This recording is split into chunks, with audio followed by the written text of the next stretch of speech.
So there's been big claims that Redbreast is the greatest Irish whiskey on the market. Oh. I reckon we find this out, or whether it's just a big, over-exaggeration, whether it's overrated. I reckon that's worth a shot. Let's find out these claims, and we have a wee dram of Redbreast 12. All right, first up, we're coming up to a close. Irish Whiskey Month. Somebody celebrated St. Paddy's Day in March. And to keep about 4 times. 5. So to keep our token Irishmen happy, we've been testing out some Irish whiskies. Token Irishman? Why the affirmative action hire? So, it's safe to say we had some ups and downs with this month. We had some good ones, we had some okay ones. Yeah. So we thought we'd finish it off strong with something that's meant to be up the top there, especially for a reasonably priced whiskey.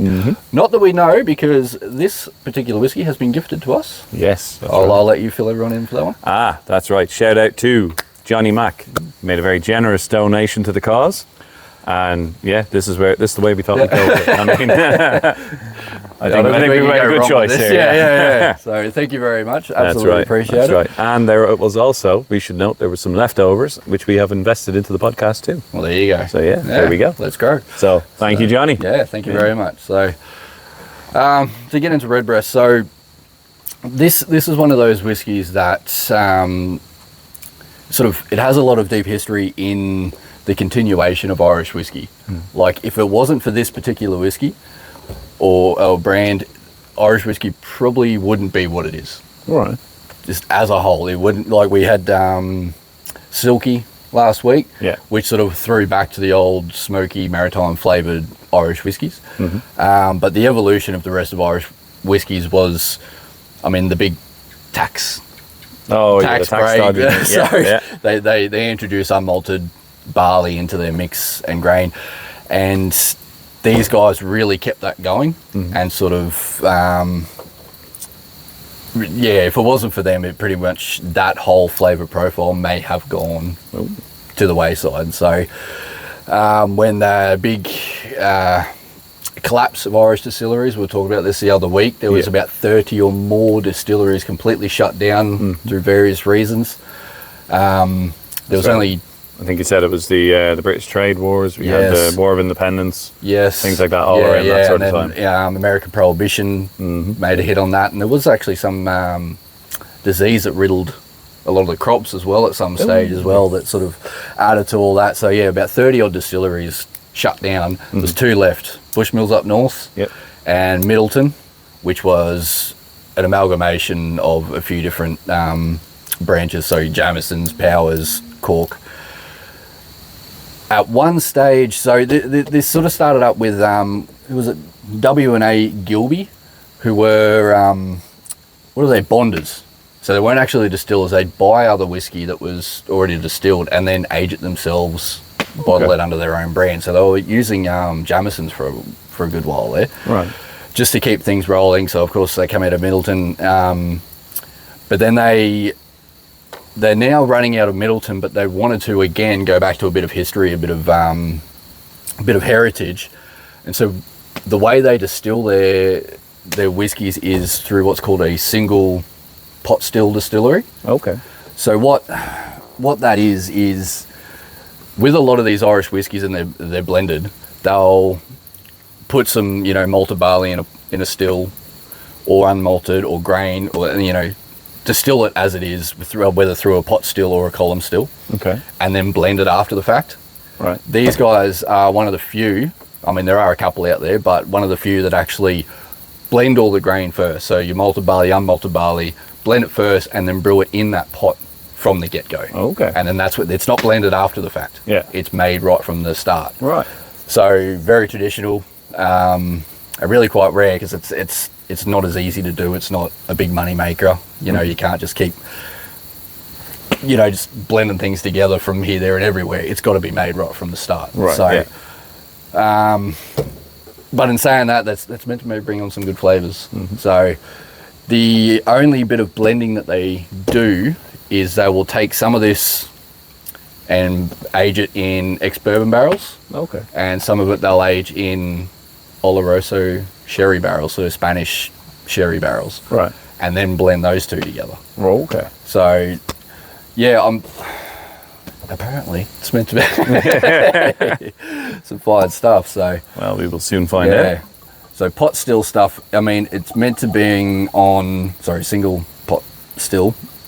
Meant to bring on some really full-bodied flavors. Okay. Some really sort of can be a bit spicy, creamy.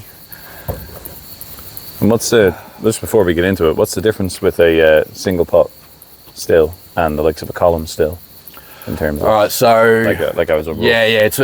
I'd love to get into this deeper one day, but pot still is like a big copper pot. Mm-hmm. You sort of heat it up, the fumes come out the top. Yeah. As a steam, cool that down. That's your alcohol basically. Okay. Right. But a column it will create the steam to a point, to a plate, and then it'll sort of turn back to a liquid, and then that gets hot and then turns to a steam, and it just sort of goes up the line. Okay. That becomes a very clean, easy drinking kind of whiskey, whereas a pot still creates a big, fuller, bolder flavored, and just more oily and holds a lot more flavors, but generally isn't as easy to drink. Okay. So it kind of depends on what you're aiming for. Yeah. Is what sort of still you use. Yeah. Right. So easier drinking, you're looking for a column. Yeah, still. And a lot of like clean spirits in general. So your vodkas and your gins and that sort of stuff generally use like a column still. Okay. A lot of your grain whiskey stuff I think use a lot of column stills just to be lighter. Yeah. Okay. Fair enough. There's hardly you could. That's a big strong smell to that now, isn't it? The flavor's strong. But the heat's not.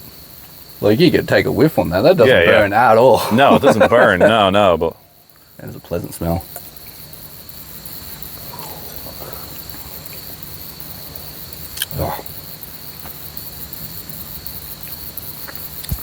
Oh, that is so smooth. It is. That goes in so creamy as creamy could be. Oh, isn't it? Yeah. Nice and oily and just... Yeah. That's a bit of a burn in the back end there. Just a little in bit. In the chest, but that's not... Ooh. Yeah, you can definitely taste that that Oloroso sherry cask on the finish. That always gives you that sort of dried fruit, dark fruit finish and that tannic sort of feel at the end. Yeah. You always get that with the Oloroso. Oh, yeah. But up front, geez. That's so nice. Like I said, smooth, easy, oily, nice, sweet. Tasting a lovely smell to it, as we said. Yeah. That is, Yeah, that is pleasant. That is floral. Obviously, you got up front. You've got that bourbon influence, that sweetness, touch of vanilla-y sort of oak, and then that back end just turns into sherry, doesn't it? Yeah. Wow, you but can it goes sit on down that. so easy. Yeah, you can so easily sit on that. I'm not going to lie. I might have to take this bottle home to safekeeping. I mean, huh? Yeah. Wow. Oh yeah. That's all right. Nice. So I don't think the claims are wrong. No. I think that's well and truly that's up there. very nice. Yeah. And I mean, you said for the price, it's not ridiculously up there. No. So I mean, post $100. Yeah. But we're not getting not too far. Yeah. We're not getting up to the 200 or 300 yet. 130ish, give or take. Oh, that'd be nice. I'd be curious what these go for in Ireland now, comparatively. Yeah. Because obviously it's a lot of tax on us over here. Oh, so when we're calling out this $100, $120, international audience, remember, we got a lot of tax here in Australia. Yeah. But yeah, that is so nice. Yeah. So smooth. So that, especially that front end, that to me, and I think I've heard this around, is a quintessential Irish flavour. If you were to say to somebody, what is Islay whiskey? That's smoky. Yeah. What is bourbon? It's vanilla, sweet, oak, right? Yeah. You say what is Irish? That front end of that is just so typical pot still Irish whiskey. Yeah. Oh yeah, that's it's oily, it's heavy, it's dense, but it's still clean and crisp at the same time. It's yeah, it doesn't get it's not rough at all. It'd be a shame to somebody if they cut that with a mixer. 100%. Yeah. Again, whatever about an ice cube, but that is so nice. Oh, wow. I don't really want to cut that with an ice cube. Because that is so nice. Yeah. Yeah, as I said, And yeah, like obviously that vanilla out front, middle is like floral, and then just like sherry on the end. Yeah, I think you might be right on that now. And like you said, there's no burn on the nose. No. You know, some of the ones that we've smelled, you get a whiff, You get a bit lightheaded just sniffing it, you know. Clears the sinuses. But no, that is fantastic. That's, I mean, to rate it, again, I'm a Scotch fan, so this is, oh geez, you nearly say it's up there with Scotch, isn't it? I'd easily give that a 4. I'd say an easy 4 myself. Yeah, like especially if you rate it me. in the Irish category. Yeah, 100% it'd be 4.5. I think so. Yeah, out of 5 classes, absolutely. Yeah, because we always forget to say that as well. But no, I would put that up there. I really especially enjoy for that. the price. That is pleasant. Yeah. Because that's a reasonable price over here. Yeah, you know, for a decent whiskey. Yeah, that's where everything sort of floats around. Yeah. For especially the 12-year-old sort of age statements and stuff. Yeah, and the fact that it is imported as well. That's the other element to it. You know. But no, that's enjoyable. Yeah. I think that's a good choice. So yeah, I think we'll say a big. I'll tell you what. Let's do a cheers. Cheers absolutely. to Johnny Mac, because that was absolutely fantastic. Fantastic job. So I mean, I don't think I've really got to ask you. I'll ask you anyway. Out of the Irish Whiskey Month, where are our top runners for this? Top runners. Well, let's see. For me, anyway, we know McGregor is right down the bottom. That's a personality thing, though. So you know, no offense to the boys who work in proper 12. Yeah. No, I think top out of the Whiskey Month, we're talking Jameson Black Barrel. Yeah, that was very nice, which was another gift as well. Yes. Yeah. So we have to remember that. But yeah, this one I think Redbreast has topped the league. Yeah, because I think I'd definitely reach for this first. But again, nothing knocking the Jameson, because that was an absolute pleasant one too. But equally, I think if you had them side by side, you'd be going, which, you know what I mean? Yeah. You would nearly put it down to a factor of like price or something like that. You know, one's got more in the bottle? Which is more, and just, is that one on offer or is it not? And the Jameson's probably better value. Yeah, a little bit cheaper than that, but at the end of the day, for flavour, I think I'd go this. Yeah.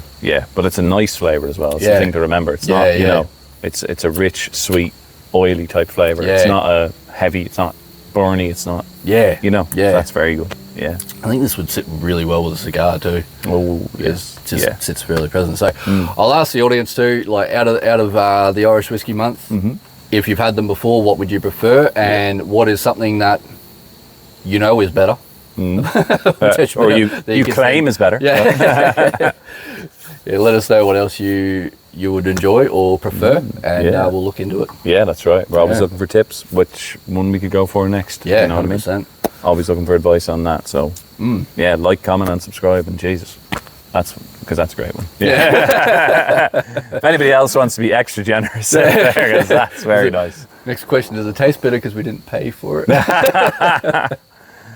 Well, we won't find out until we buy another one.